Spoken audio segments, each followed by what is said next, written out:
1,00,000 మంది శివభక్తులతో కలిసి మహారుద్రాక్ష పూజలో పాల్గొనండి. వెంటనే కాల్ చేసి మీ పేరును నమోదు చేసుకోండి.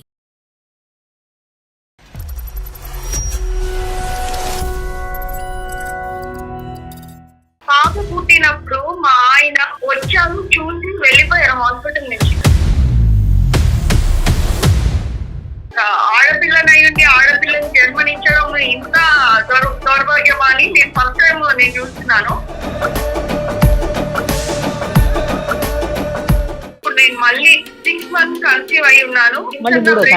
డైవోర్స్ ఇచ్చేస్తాను నీకు అని చెప్పారు. మళ్ళీ కన్సీవ్ అవటం ఏంటమ్మా? అసలు క్లారిటీ లేదు, గ్యారంటీ లేదు, సెక్యూరిటీ లేదు ఆ ఇంట్లో. మా ఆయనకి అబ్బాయి కావాలి. అవునమ్మా, ఆడికి అబ్బాయి కావాలి. వాడు ఈడు అని అంటున్నాను అనుకోవద్దు. నిజంగా బుద్ధిహీనుడు. అబ్బాయి కావాలి అనేటటువంటి ఉద్దేశంతో ఇంకో 10 మందిని కంటూనే ఉంటావా? చెప్తే మా ఆయన అదే వింటాడండి. మా ఆడపడుచులు మాట. ఈ ఆడపడుచులు కూడా ఆడలేదా? ఆడదానికి ఆడదే సత్యం. తింటానికి అన్నం తింటున్నాడా, గడ్డి తింటున్నాడా? లేదంటే గడ్డి పెట్టేవాళ్ళు లేరా? బుద్ధిహీనుడా? మీరు పెట్టిన టార్చర్ నేను తట్టుకోలేక నేను సుమన్ టీవీ వాళ్ళని కాంటాక్ట్ అయ్యానండి. ఒక 2 నిమిషాలు ఓపిక పట్టండి. మీ మగ అహంకారం లోపల పెట్టుకోండి. ఎంత బాధగా ఉందండి, ఎంత బాధగా ఉందండి. దుర్మార్గం అసలు. మీ భార్య ఒక మనిషా, మెషినా?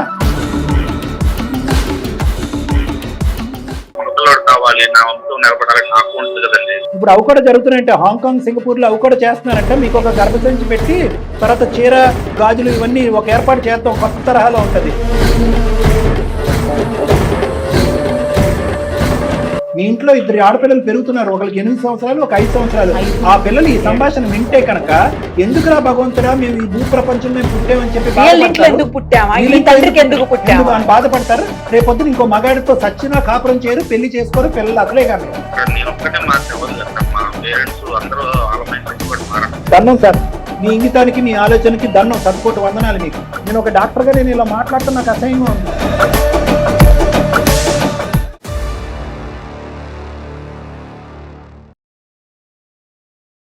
సుమన్ టీవీ అందమైన జీవితం కార్యక్రమానికి స్వాగతం. ప్రస్తుతం మనతో పాటు ఉన్నారు ప్రముఖ సైకియాట్రిస్ట్ డాక్టర్ కళ్యాణ్ చక్రవర్తి గారు. డాక్టర్ గారు నమస్తే అండి. నమస్తే మేడం. మనకు వచ్చినటువంటి మెయిల్ లోంచి పిక్ చేసింది సార్, ఇది స్నేహ అనే అమ్మాయి చేసింది మెయిల్. తను ఒక విచిత్రమైన సమస్యతో బాధపడుతుంది. నిజానికి అది ఎలా చెప్పాలో కూడా అర్థం కావట్లేదు. మనం మాట్లాడిన తర్వాత అర్థమవుతుంది సార్. కానీ నేను ఎందుకు ఇది పిక్ చేశానంటే, ఇలాంటి కేసెస్ నేను 2-3 విన్నాను, చూశాను సార్. నా దగ్గర కూడా వచ్చింది. కామన్ గా ఉండేటువంటి ప్రాబ్లం ఇది. కానీ మనకు వినే వాళ్ళకి, చూసే వాళ్ళకి చిన్నది అనిపించవచ్చు, కానీ కాదు సార్, అది నిజంగా రియల్ ఉన్నటువంటి ప్రాబ్లమే. ఒకసారి మాట్లాడు. తప్పకుండా మేడం.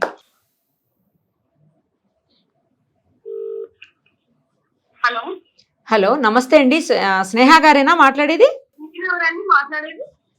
నేను నిరుపమ, సుమన్ టీవీ అందమైన జీవితం కార్యక్రమం నుంచి కాల్ చేస్తున్నానమ్మా. మీరు మాకు మెయిల్ చేశారు కదా. నమస్తే మేడం. నమస్తే అమ్మా. మీ హెల్త్ ఎలా ఉంది? ఓకేనా ఇప్పుడు? బాగాలేదు మేడం. రోజు ప్రెషర్, టెన్షన్ తో అసలు నాకు అసలు ఏం చేయాలి అర్థం కాకనే మీకు మెయిల్ పెట్టాను. సరే అమ్మా, మనతో పాటు డాక్టర్ కళ్యాణ్ చక్రవర్తి గారు కూడా ఉన్నారు. సార్తో మాట్లాడదాము. ఒకసారి మొత్తం ఏంటి అనేది ఎక్స్ప్లెయిన్ చేయండి. హలో స్నేహ. నమస్తే అండి. నమస్తే సార్, నాకు పెళ్ళయి 8 ఏళ్ళు అయిందండి. ఫస్ట్ పాప పుట్టింది. ఇప్పుడు ఆ పాపకి 7 ఏళ్ళు అండి. పాప పుట్టినప్పుడు మా ఆయన, మా అత్త, మామ, 4 పక్క జిల్లలు ఉన్నారు. మా ఆడపడుచులు నాకు వచ్చారు, చూసి వెళ్ళిపోయారు హాస్పిటల్ నుంచి. మా ఆయన కూడా వచ్చాడు, అదే రోజు చూసి వెళ్ళిపోయారు అంతే. మళ్ళీ రావడం గాని, నన్ను మా పాపని చూడటం గాని, మళ్ళీ కాల్ చేయడం గాని, మా అత్తయ్య మామ వాళ్ళైతే ఒక్కసారి కూడా నాకు కాల్ చేయలేదు. ఎలా ఉన్నావు, ఏంటి, పాప బాగుందా, అలా ఏమి లేదు. కానీ నీతో ప్రాబ్లమా, పాప పుట్టిందని ప్రాబ్లమా? పాప పుట్టిందని ప్రాబ్లం సార్. సో వాళ్ళకి అబ్బాయి కావాలి? అబ్బాయి కావాలి. ఓకే. అయిన తర్వాత మళ్ళీ మా నాన్న వాళ్ళు మా నచ్చ చెప్పి నన్ను మళ్ళీ మా అత్తగారి ఇంటికి పంపించారు. సంవత్సరంన్నర తర్వాత నేను మళ్ళీ కన్సీవ్ అయ్యానండి. ఓకే. ఆడపిల్లనయ్యుండి ఆడపిల్లని జన్మనిచ్చడం ఇంత దౌర్భాగ్యమా అని నేను ఫస్ట్ టైం నేను చూస్తున్నాను. మళ్ళీ అమ్మాయి పుట్టింది. ఆగితే మా అత్తయ్య మామయ్య మా ఆడపడుచులు ఎవ్వరు రాలేదండి హాస్పిటల్ చూడాలి. ఫస్ట్ సరిగా చేయనప్పుడు. రెండో పాప వయసు ఎంత ఇప్పుడు సుమారుగా? ఇప్పుడు 5 సంవత్సరాల అమ్మాయి. ఆ అమ్మాయి పుట్టిన తర్వాత ఇంకా మా ఆయన నాకు వద్దు, నేను ఇంకా ఉండలేను, నీతో డైవోర్స్ ఇచ్చేస్తాను నీకు అని చెప్పారు. అప్పుడే రెండో పాప పుట్టిన తర్వాత 8 నెలలు నేను మా అమ్మగారి ఇంట్లోనే ఉన్నానండి. రైట్. తీసుకెళ్ళడానికి రాలేదు. నేను కాల్ చేస్తుంటే మా అత్త మామ వాళ్ళు కాల్ కట్ చేయడం, మా ఆయన నాతో మాట్లాడకపోవడం, కాల్ కట్ చేయడం, మా ఆడపడుచులకి 4 రోజుకు 10 సార్లు చేసినా కాల్ కట్ చేయడం, మాట్లాడకపోవడం, నాకు పలకరించకపోవడం. ఎవ్వరు మా ఆయన అయితే 1 సారి 2 సార్లు వచ్చి చూసలేడండి. ఇంకా మళ్ళా పంచాయతీ పెట్టి మాట్లాడి ఈసారికి సర్ది చెప్పి అని చెప్పి మళ్ళీ పంపించాడు నాకు మా అత్తగారి. ఇప్పుడు ప్రెసెంట్ నేను వచ్చిన తర్వాత ఇప్పుడు నేను మళ్ళీ 6 months కన్సీవ్ అయి ఉన్నాను. కాకపోతే రోజుకి నా తట్టుకోలేక నేను మీకు మెయిల్ పెట్టానండి. నాకు అసలు ఏం చేయాలి, నాకు ఈ పరిస్థితిలో నేను కన్సీవ్ అయ్యా, నేను క్యారింగ్ ఉన్నా, నా హ్యాపీనెస్ లేదండి. మళ్ళీ కన్సీవ్ అవటం ఏంటమ్మా? అసలు క్లారిటీ లేదు, గ్యారంటీ లేదు, సెక్యూరిటీ లేదా ఇంట్లో. మళ్ళీ ఏమైతుందో తెలియదు. మళ్ళీ ఆడపిల్ల పుడితే పరిస్థితి ఏంటి పరిస్థితి? మా ఆయనకి అబ్బాయి కావాలి. అవునమ్మా, ఆడికి అబ్బాయి కావాలి. వాడు ఈడు అని అంటున్నాను అనుకోవద్దు. నిజంగా బుద్ధిహీనుడు. అబ్బాయి కావాలి అనేటటువంటి ఉద్దేశంతో ఇంకో 10 మందిని కంటూనే ఉంటావా? ఆ 10 మంది ఆడపిల్లల పరిస్థితి ఏంటి? అసలు ఆడపిల్లలను చూస్తేనే చీడ పురుగులా చూసే వాళ్ళకి కళ్ళెదుగుంటూ ఇప్పుడు ఆ 2 ఆడపిల్లల భవిష్యత్తు ఏంటి? పుట్టబోయేటటువంటి చెప్తే మా ఆయన అదే వింటాడండి. ఆడపడుచుల మాట, మా అత్త మామ మాట, నా మాట అసలు వినిపించుకో. ఆడపడుచులు కూడా ఆడవాళ్ళేగా.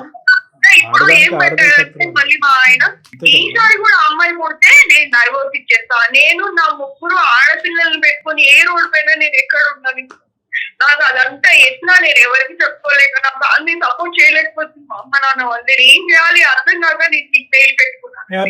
అబ్సల్యూట్లీ అమ్మా. అసలు నిజంగా చాలా బాధాకరమైనటువంటి అంశం. ఇందాక నిర్మా మేడం అంటున్నారు ఈ రోజుల్లో కూడా ఉంటుందా అంటే కనుక ఇగో నువ్వు ఒక నిదర్శనం, రెగ్యులర్ గా మేము చూసేటటువంటి ఒక కేసెస్ ఒక నిదర్శనం.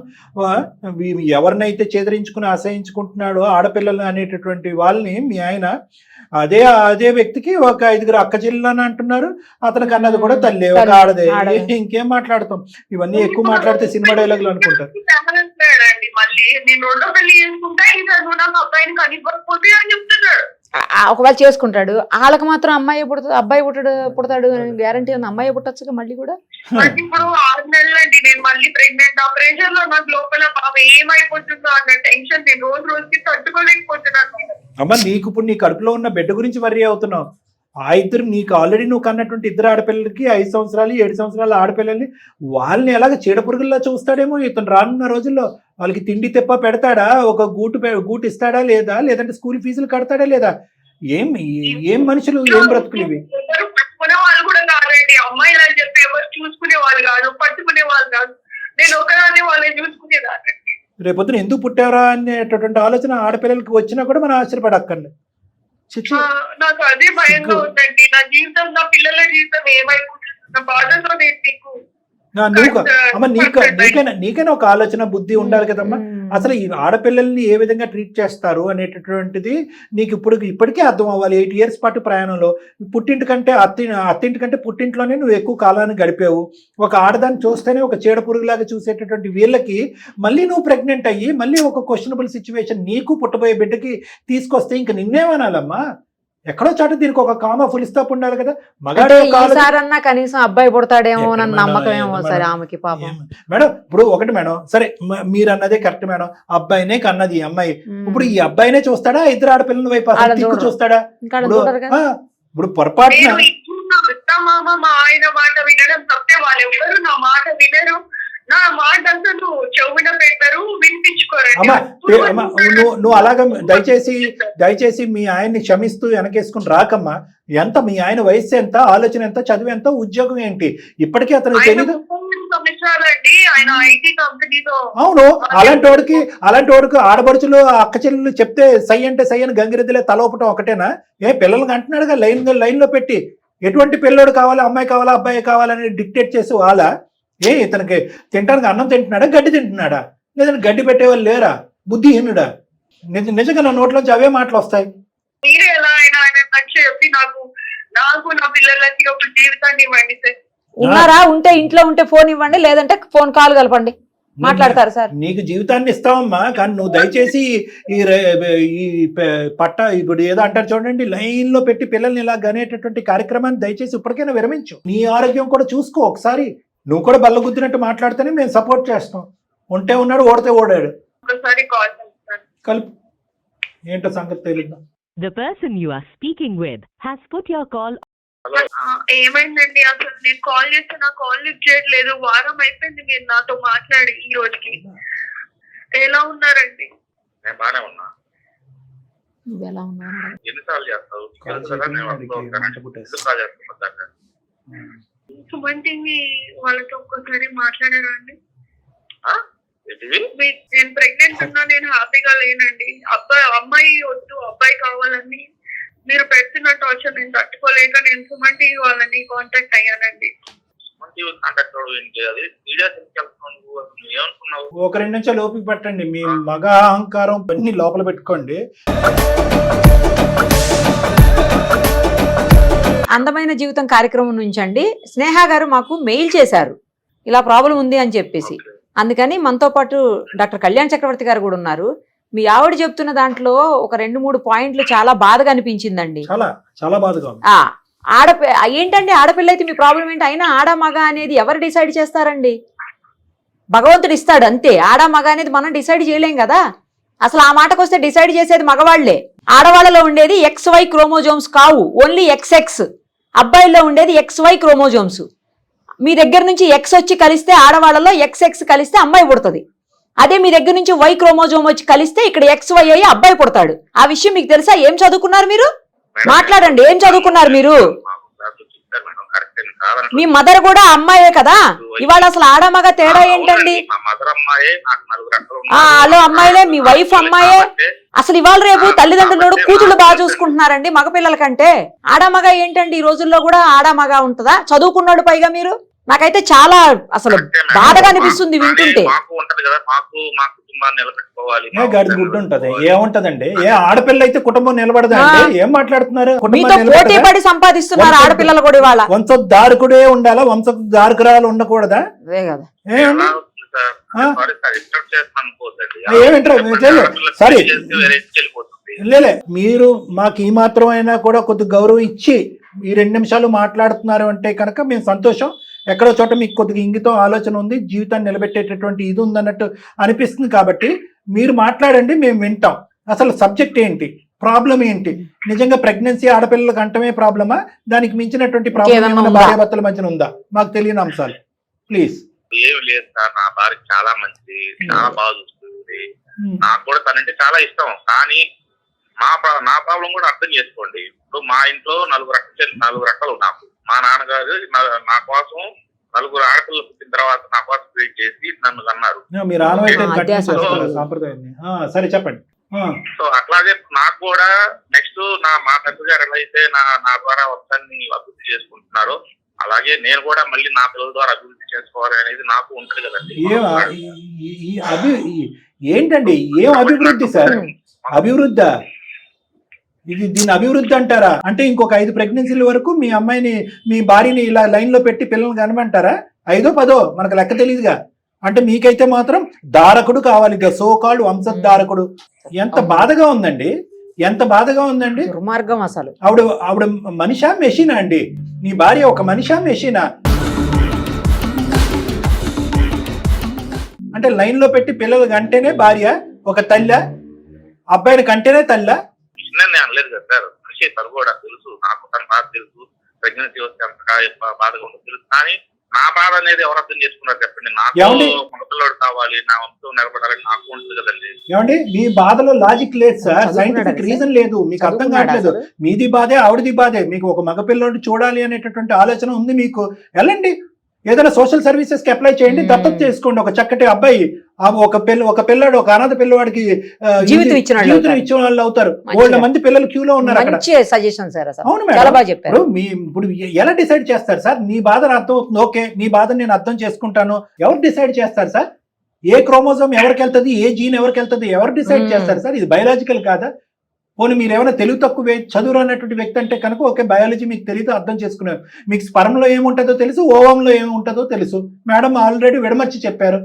8 సంవత్సరాలు అయింది పెళ్ళి. ఆ అమ్మాయి ఎంత నరకం చూస్తుంది, ఒక ఆడపిల్ల. మీ ఇద్దరు ఆడపిల్లలు ఎంత నరకం చూస్తున్నారు. వాళ్ళు ఫీజులు కడుతున్నారా, తిండి పెడుతున్నారా, చూసుకుంటున్నారా ఆడపిల్లల్ని? మీ తోబుట్లు 5-6 ఆడపిల్లలు ఉన్నారు, వాళ్ళైనా మీకు బుద్ధి చెప్పట్లేదండి. అంత ఫ్యామిలీ అంతా ఇదే పాట పాడతారా? అబ్బాయి కావాలి, అబ్బాయి కావాలి, అబ్బాయి కావాలండి. ఎన్ని వేల కోట్లు ఉన్నాయి సార్ మీ దగ్గర వంశోద్ధారకుడు కావాలి అని చెప్పి. అయినా అదేమన్నా ఆమె తప్ప సార్? ఆమెను అనడం ఏంటి అసలు? ఆమెను చూడకపోవటం, ఆమెను పలకరించకపోవటం, మళ్ళీ ఆమెను పట్టించుకోకపోవటం. పైపెచ్చు మీరు నా భార్య అంటే ఇష్టమే, ఐ లవ్ యూ అని అంటున్నారు మీ భార్యని. ఏం లవ్ అండి? ఏం లవ్ని ఆస్వాదించింది 8 సంవత్సరాల పాటు? మీ నోటు దురుసు నరకం తప్ప. అందరూ రాక్షసుల్లాగా అమ్మాయిని పీక్కు తింటాం తప్ప ఏం చేశారండి 8 సంవత్సరాల పాటు? ఇప్పుడు ప్రెగ్నెన్సీలో భయంకరమైన టెన్షన్తో ఈ వయసులో ఆ అమ్మాయి మళ్ళీ ప్రెగ్నెంట్ అయింది. ఈ టెన్షన్ వల్ల ఏమన్నా అవయవ లోపంతో ఆ బిడ్డ పుడితే, ఈ మానసిక టెన్షన్ వల్ల అప్పుడు ఇంకో టార్చర్ ఉంటుంది అమ్మాయి. అప్పుడు ఇంకో టార్చర్. మీరు అంటారా? మీరు టెన్షన్ పడాలి, టెన్షన్ పడద్దు అంటారా? నాకు భయం వేస్తుంది. ఇప్పటికే 6 నెలలు. 6 నెలలకి నాకు రేపు ఇంకొక 2-3 నెలలు అయితే బాబా ఎవరో మళ్ళీ వస్తారు. మీరు ఈసారి మాత్రం మా అబ్బాయి పుట్టకపోతే విడాకులు ఇచ్చి వేరే పెళ్లి చేసుకుంటారు. వేరే పెళ్లి చేసుకుంటే వాళ్ళకి పుడతారా అబ్బాయిలు? గ్యారంటీయా మీరు? గ్యారెంటీ ఎవరు చెప్తారండి? పుడతారని. ఏమండి, అబ్బాయి పుట్టాలా అమ్మాయి పుట్టాలా అనేది డిసైడ్ చేసేది మీ స్పర్మ్, మీ క్రోమోజోము. ప్రెగ్నెన్సీ వచ్చేది ఆడవాళ్ళకి. ఏమండి వాళ్ళ తప్పు? ఈ మధ్యన చెప్పలేం కదా, అలా కదండి, ఈ మధ్యన ఆ మార్పిడులు కూడా జరుగుతున్నాయంట. మీకు ఒక గర్భసంచి పెడదామా? ఇప్పుడు అవి కూడా జరుగుతున్నాయంట. హాంకాంగ్, సింగపూర్లో అవి కూడా చేస్తున్నారంట. మీకు ఒక గర్భసంచి పెట్టి తర్వాత చీర, గాజులు ఇవన్నీ ఒక ఏర్పాటు చేద్దాం, కొత్త తరహాలో ఉంటది. అప్పుడు డిసైడ్ చేద్దాం అబ్బాయి పుడతాడో అమ్మాయి పుడతాడో మీకు. అదే మరి ఇప్పుడు డిస్కషన్ ఇంకో విధంగా ఉంది, నాన్ సైంటిఫిక్ గా ఉంది, అర్థం కాదని ఉంటే కనుక మరి మీ సంభాషణ కూడా అర్థం కాదు. మీ ఇంట్లో 2 ఆడపిల్లలు పెరుగుతున్నారు, ఒకరికి 8 సంవత్సరాలు, ఒక 5 సంవత్సరాలు. ఆ పిల్లలు ఈ సంభాషణ వింటే కనుక ఎందుకురా భగవంతుడా మేము ఈ భూ ప్రపంచం మేము పుట్టామని చెప్పి బాధపడతారు. రేపొద్దున ఇంకో మగాడితో సచ్చినా కాపురం చేయరు, పెళ్లి చేసుకోరు, పిల్లలు అసలే కనరు. జీవితం, కుటుంబాల మీద, పిల్లలు అనేటటువంటి ప్రక్రియ మీద అసహ్యం కలిగి దండం పెడతారు. ఇది మీ అమ్మాయిలకి ఇచ్చేటటువంటి ఆస్తి. మీరు గట్టిగా మాట్లాడుతున్నాం అనుకోకండి, ఇంకా గట్టిగా మాట్లాడొచ్చు, ఇంకా రకరకాల మాటలు మాట్లాడొచ్చు, ఇంకో 4 మాటలు ఎక్స్ట్రా కూడా మాట్లాడొచ్చు. ఆ మాట్లాడేటటువంటి దమ్ము ధైర్యం మాకుంది, ఈ వేదిక ఉంది. కానీ రేపొద్దున మీ యొక్క పెళ్లి పెటాకులు అయిపోతాయేమో, నా పెళ్లిని కాపాడండి అంటూ కనుక ఒక ఆడపిల్ల వచ్చింది కాబట్టి మేము మా గీతను దాటట్లేదు. ఈరోజు మానవత్వంతో ఆలోచించండి. ఏంటి మగవాడికి ఏమన్నా 2 కొమ్ములు ఉన్నాయా? నాకు ఇంట్లో ప్రజలు ఉంటారు కదా సార్, మా అమ్మ, మా నాన్న వాళ్ళంతా మీరు చెప్పుకోలేరా? అబ్బాయి కావాలి చెప్పండి. మా అక్క చెల్లెలు కానీ అందరూ నన్ను ప్రెజర్ చేస్తున్నారు. అందరూ ఏర్పాటు చేస్తున్నారండి, చుట్టాలు అందరూ కూడా. ఏమంటే చెప్పుకునేటటువంటి మీరు ఒక మగాడు ఉద్యోగం చేసుకుంటున్నారు, నలుగురు మధ్యన తిరుగుతున్నారు, మీకు ఆ మాత్రం దమ్ము ధైర్యం లేదా? మీకు ఏం కావాలో మీకు ఏ వద్దు అని చెప్పుకునేటటువంటి దమ్ము ధైర్యం లేదా? ఏం మాట్లాడుతున్నారండి? అలా అంటానికి మీకు సిగ్గుపడాలి. మీ ఆవిడ ఎవరిని కనాలి అనేది డిసైడ్ చేసేటటువంటిది ఆడపడుచులా? మీ ఆవిడని ఎవరు కనాలి అనేటటువంటి డిసైడ్ చేసేది మీ అమ్మగారు, నాన్నగారా? మీరేం చేస్తున్నారండి? చక్కభజన చేస్తున్నారా ఇంట్లో? అమ్మగారు కన్నారు కదండి, మరి ఏమండి మీ అమ్మగారు ఏమండి మీ అమ్మగారు కన్నారు అంటే ఆ కాలం వేరు, ఈ కాలం వేరు, ఆవిడ ఇష్టం వేరు, ఈవిడ ఇష్టం వేరు, ఆవిడ ఆలోచన వేరు, ఈవిడ ఆలోచన వేరు, ఈవిడ పుట్టినటువంటి తల్లిదండ్రులు వేరు, ఆవిడ కన్నటువంటి తల్లిదండ్రులు లేరు. ఈ 2 ఎలాంటి ఈక్వేట్ చేస్తారు మీరు? ఎలా ఈక్వేట్ చేస్తారు? ఈ అమ్మాయికి ఇష్టం లేదు, ఈ అమ్మాయికి ఆడపిల్లైనా మగపిల్లడైనా అన్ని ఆ అమ్మాయికి ఒకటే. మీ ఇద్దరి మధ్యన భార్యాభర్తల మధ్యన ఒక అండర్స్టాండింగ్ ఉండాలి కాబట్టి అనుకోవాలి. కానీ మీ మదర్ ఏదో ఒక కథ రాశారు కాబట్టి అది తరతరాలుగా అదే కారణం నడవాలి అంటే కనుక రేపొద్దున ఇదే మాట్లాడతారా? మీరు పెళ్లి చేసే ఆడపిల్లకు కూడా అమ్మ నువ్వు మినిమం 4 అబ్బాయిని కన్నా తర్వాత అయినా కూడా ఒక అబ్బాయిని కనేంత వరకు కాన్పులు కంటూనే ఉండు అని చెప్పి పంపిస్తారా మీ ఇద్దరు ఆడపిల్లలు వేరే ఇంటికి? ఇదేమన్నా సాంప్రదాయం, ఆనవాయితీ? మాట్లాడతారు. ఇంకా ఆపండి సార్, సంభాషణ చాలా అసంపూర్తిగా ఉంది, అసహ్యంగా ఉంది, అసందర్భంగా ఉంది. ప్లీజ్ ఇలా మేము ఇంకా గట్టిగా మాట్లాడాలని అనుకోవట్లేదు. ఎందుకంటే రేపొద్దున భార్యాభర్తల మధ్యన పుల్ల పెట్టిన వాళ్ళని అవుతాం, కలపటం పోయి. ఆ అమ్మాయి బాధపడుతుంది రేపు. ఒక్కసారి ఆలోచించుకోండి. మీరు ఆలోచించేది, మీరు అనుకునేటటువంటిది అసందర్భంగా ఉంది, అస్సలు బాగాలేదు, మానవతా దృక్పథంతో నేను ఆలోచించట్లేదు అనేది నాకంటే మనస్సాక్షి, మీ మనస్సాక్షికి బాగా తెలుసు. ఒక్కసారి కళ్ళు మూసుకుని ఒక్కసారి ఆలోచించండి. మీరు చెప్పేటటువంటిది, మాట్లాడేటటువంటిది, ఆలోచించేది, మీ భార్య చేయించేది చాలా దుర్మార్గం, చాలా అన్యాయం, చాలా అన్యాయం అండి. దీనికి సైన్స్ అక్కర్లేదు, మానవత్వం ఉంటే చాలు. ఆ అమ్మాయి భయపడుతూ చచ్చిపోతుంది. ఇంట్లో ఉన్న ఆడపిల్లలు ఇద్దరు వణికిపోయి చచ్చిపోతున్నారు. వాళ్ళిద్దరిని మొత్తం మీ కుటుంబ సభ్యులు అందరూ కూడా చీడ పురుగుల్లా చూడుతున్నారు. ఎందుకురా పుట్టారు అనే విధంగా చూస్తున్నారు. ఒక సంతోషం లేదు, ఒక ఆనందం లేదు. ఆడపిల్లలకి, ముగ్గురు ఆడపిల్లలకి నరకాన్ని చూపెడుతున్నారు. పుట్టబోయేటటువంటి బిడ్డ అమ్మాయి అబ్బాయి అని చెప్పి భయభ్రాంతుల్లో గురైపోయి ఆ అమ్మాయి బతుకుండగానే చచ్చిపోయింది మీ భార్య. తప్పు. సారీ కాదండి, మాకెందుకండి సారీ, ఆమెకు చెప్పండి. మీ భార్యతో మాట్లాడకండి. మీ భార్యని ఇంకేం అక్కర్లేదు. ఒక భార్యగా, ఒక స్త్రీగా ఏం చూడకండి, ఒక మనిషిలా చూడండి. ఒక మానవత్వం ఉండేటటువంటి, మీకు మానవత్వం ఉంటే కనుక మీ భార్యని ఒక మనిషిలా చూడండి. కరెక్ట్. పిల్లలు గంటం అనేటటువంటి టాస్క్ ఒక ఆడదానికి టేక్ ఇట్ ఫర్ గ్రాంటెడ్ గా సమాజం వదిలేస్తుంది. కానీ మీలాంటి మగాళ్ళు అది ఎంత కష్టసాధ్యమో తెలుసా అండి. ఒక 9 మాసాలు మోసి ఒక బిడ్డను సంతోషంగా కనేటటువంటి ప్రక్రియని మీరు తీసి పక్కన పెట్టేశారు. ఆ అమ్మాయి జీవితాంతం అమ్మాయి అబ్బాయి, అమ్మాయి అబ్బాయి, అమ్మాయి అబ్బాయి అని టెన్షన్తో కనాలా? ఇదా అమ్మాయి చేసుకున్నటువంటి కర్మ? పుట్టిన తర్వాత ఆ బిడ్డలను చూసి ఆనందించాలా? ఒరే మీ నాన్నకు వద్దు అనుకున్నా కూడా ఆడపిల్ల వచ్చేసింది నా జీవితంలో అని చెప్పి ఆ పిల్లల్ని అసహించుకుంటూ పెంచాలా తల్లి? నేను ఒక్కడే మారితే అవ్వదు కదా సార్, మా పేరెంట్స్ అందరూ వాళ్ళ మైండ్ సెట్ కూడా మారాలి. అనవసరం సార్. ఆ ప్రపంచం సార్, సమాజం అంతా మారిన తర్వాత పడతాడంటే దండం సార్. మీ ఇంగితానికి, మీ ఆలోచనకి దండం, శతకోటి వందనాలు మీకు. ఎవరు మారకపోయినా కూడా ఒక మగాడిని, ఒక భర్తని, ఒక తండ్రిని, 2 ఆడపిల్లలకి తండ్రి, పుట్టబోయేటటువంటి బిడ్డకు ఒక తండ్రి, నీకంటూ ఒక బాధ్యత లేదా? ఏ పపట్ షో ఇదేమన్నా తోలుబొమ్మలాట? వాళ్ళందరూ ఆడించినంతకాలం ఆడించే ఇలాంటి బంధంలో ఆ అమ్మాయిని ఉండమంటం కూడా నాకు చాలా బాధగా ఉంది. ఇలా ఆడవాళ్ళని అసహించుకుంటూ ఉండేటటువంటి వాతావరణంలో ఇద్దరు ముగ్గురు ఆడపిల్లల్ని ఎత్తుకుంటూ అదే వాతావరణంలో ఉండమ్మా, పెళ్ళి అయిపోయింది కదా, 2 ఆడపిల్లలు కనేసావు కదా, మళ్ళీ ఇప్పుడు 8th మంత్ ప్రెగ్నెంట్ కదా, అక్కడ తప్ప నువ్వు ఎక్కడ ఉంటావు అని చెప్పి బలవంతంగా ఆ అమ్మాయిని అక్కడ ఉంచడం కూడా నాకు అసహ్యంగా ఉంది. నేను ఒక డాక్టర్గా నేను ఇలా మాట్లాడటం నాకు అసహ్యంగా ఉంది. కానీ తప్పదే. మన సమాజం ఒక ఆడపిల్ల అదే జీవితం అని కోరుకుంటుంది. పెళ్ళి అయిపోయింది, 2 ఆడపిల్లలు, నా మొగుడిని చలార్చండి, నా మొగుడిని చూపెట్టుకో అని అంటుంది. కాబట్టి ఇలా మాట్లాడుతున్నాం. మీకంటూ ఒక ఇంటిగ్రిటీ లేదా? దయచేసి ఇంకొక మాట వద్దండి. మీ ఆలోచన చాలా నేరో మైండెడ్గా ఉంది. మిమ్మల్ని కంట్రోల్ చేసే వాళ్ళ ఆలోచన ఇంకా చాలా నేరో మైండెడ్గా ఉంది. వాళ్ళతో నాకు అసందర్భం, అనవసరం. నేను మీతో మాట్లాడుతున్నాను, మీకు ఒక అవగాహన కల్పిస్తున్నాను. నేను నిరుపమ మేడము, మీరు ఒక ఆలోచనతో ముందుకు రావాలి, మనసు పెద్ద చేసుకుని ముందుకు రావాలి, మానవతా దృక్పథంతో మాట్లాడాలి. ఈ అమ్మాయి గురించి మీరు కానీ వేరే వాళ్ళు ఎవరైనా కూడా అనవసరం, అసందర్భంగా మాట్లాడితే నోరు ముయ్యండి అని చెప్పేటటువంటి దమ్ము, ధైర్యం ఉండేటటువంటి మగాడిగా మీరు మారాలి. అర్థమైంది. కరెక్టే సార్, మీరు అమ్మాయి అక్షరాలు అన్ని కరెక్టే చెప్పారు. కాకపోతే ఈ సమాజంలో నా చుట్టూ ఉన్న మనుషుల ప్రభావం వల్ల అనేది అలా మిస్ అయిపోయింది sir. I'm very very sorry sir. Thank you అండి, థ్యాంక్ యూ. మీలో రియలైజేషన్ వచ్చింది, చాలు. సరే, మా తరపున కూడా థ్యాంక్ యూ అండి. మీరు అర్థం చేసుకుని ముందుకు వచ్చారు. మీ భార్యకి ఏం చెప్పాలనుకుంటున్నారో ఒక 2 నిమిషాలు మాట్లాడండి, మాకు వినాలనుంది. హలో, ఐఎమ్ రియలీ సారీ, ఏమనుకోకు. చాలా మోసంగా ఆలోచించాలనిపిస్తుంది నిజంగా ఇన్నాళ్ళు. నాకు మీలో మార్పు తెచ్చుకొని కనీసం ఈసారి మళ్ళీ అబ్బాయి కాకుండా అమ్మాయి పుడితే మీరు నాతో ఇంకా 2 అమ్మాయిలతో ఎలాంటి ప్రవర్తన ఇవ్వకుండా సమానంగా చూసి మమ్మల్ని బాగా చూసుకుంటే చాలండి. నాతో పాటు నా పక్కన మారాలి, వాళ్ళు మారడానికి టైం పట్టచ్చు, చెప్పలేము. కానీ నువ్వు కూడా కొంచెం ఓపికగా ఓర్పుతోటి ఎవరైనా కూడా కొంచెం అడ్జస్ట్ అవ్వు. వాళ్ళు కూడా నిదానంగా మార్పు వస్తున్నాం, చూద్దాం. Sir thank you sir, thank you so much sir. Okay, మీరు మమ్మల్ని మూవ్ చేశారు. డాక్టర్ గారు, కేర్ ఆఫ్ యువర్ హెల్త్ అండి. ఫస్ట్ జాగ్రత్తగా ఉండండి. God bless you. God bless both of you. Take care, and your children, and your 2 lovely daughters. Nice sir. అసలు చాలా last లో నేను తనొక్కడే మారతాడేమో అనుకున్నా. చుట్టుపక్కల ఉన్న వాళ్ళు మారేదానికి కూడా టైం పడుతుంది. కొంచెం అర్థం చేసుకొని కోఆపరేట్ చెయ్యి. ఈ అమ్మాయిని కూడా కన్సోల్ చేస్తున్నాడు. బాగా అనిపించింది సార్. Very good. మనం కొంచెం ఆవేశపడ్డాం కానీ తప్పలా. అక్కడ చాలా బాధ అనిపించింది సార్. అసలు అట్లా అనేసరికి అందరూ ఆడవాళ్ళం కదా, కొంచెం బాగా అసలు కోపం వచ్చేసింది, మామూలుగా రాలే. అతనికి ఏం లేదు మేడం, బాగా జనం అంతా కూడా కుటుంబం అంతా సమేతంగా బాగా బ్రెయిన్ వాష్ చేశారు అతను. అలాగే ఉంది, అలాగే అనిపిస్తుంది. కరెక్ట్, బాగా బ్రెయిన్ వాష్ చేశారు. మీ నాన్న అంతే కదా, 5వ కాన్పు అయితే అబ్బాయి వస్తాడు, 4వ కాన్పు అయితే అబ్బాయి వస్తాడు అంటే అందుమించి అన్నాను. నిజంగా నీకు అబ్బాయిలు కావాలంటే వెళ్ళి దత్తత చేసుకో, మరి అది కూడా మంచి తప్పే ఉంది. కరెక్ట్ సజెషన్ సార్ అసలు. Thank you thank you sir, thank you so much.